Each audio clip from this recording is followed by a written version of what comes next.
Episode 49, Royals Involved in Global Child Trafficking. Welcome back to the Conspiracy Theory Analyst. I'm Robin Veru. Tonight, we're heading into one of the darkest, most disturbing conspiracy theories out there. It's a story that ties together wealth, power, secrecy, and accusations that cut to the heart of monarchy itself. The claim is that members of royal families, especially in Britain and Europe, have been linked to global child trafficking networks. Not just as silent enablers, but as active participants in cover-ups, scandals, and in some cases, direct involvement. This theory thrives on whispers, scandals in the press, and the undeniable fact that whenever power and privilege intersect with secrecy, abuses are not only possible, they're often hidden.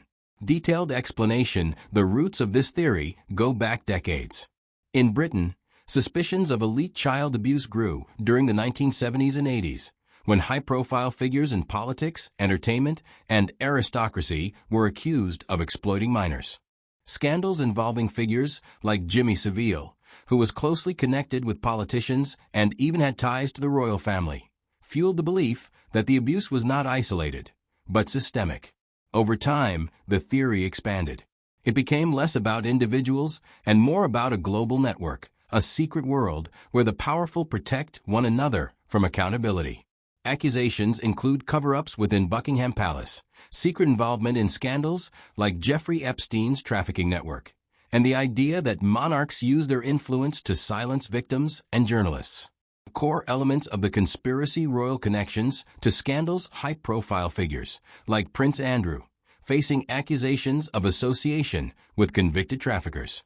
Cover UPS and protection: the belief that police investigations into elite crimes were stalled or quietly buried.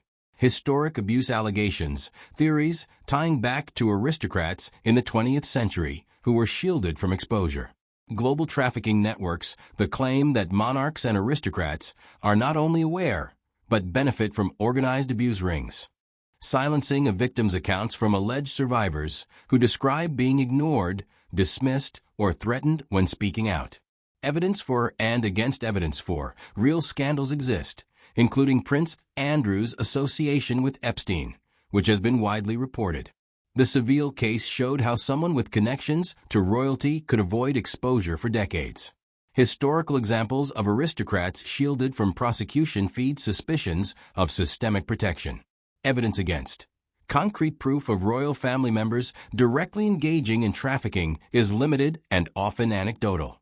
Many accusations arise from rumor, tabloids, or unreliable witnesses. Legal systems and public scrutiny make sustained secrecy on this scale extremely difficult.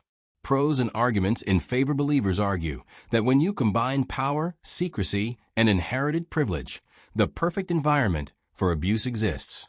Royals, they claim, sit above the law, protected by tradition, wealth, and institutions unwilling to challenge them.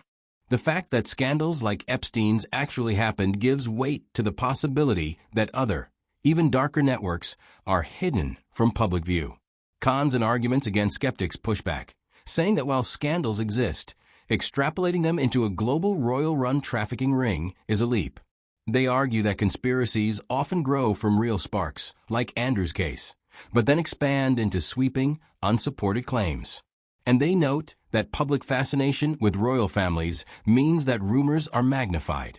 Every scandal becomes a breeding ground for darker speculation. People's opinions and viewpoints: public opinion here is split along familiar lines.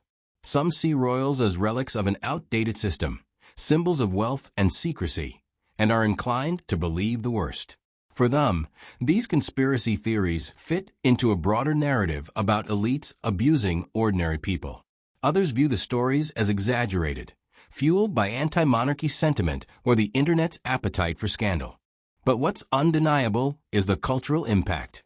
Every tabloid headline, every scandal, every court case adds fuel to the fire, ensuring the theory doesn't fade away.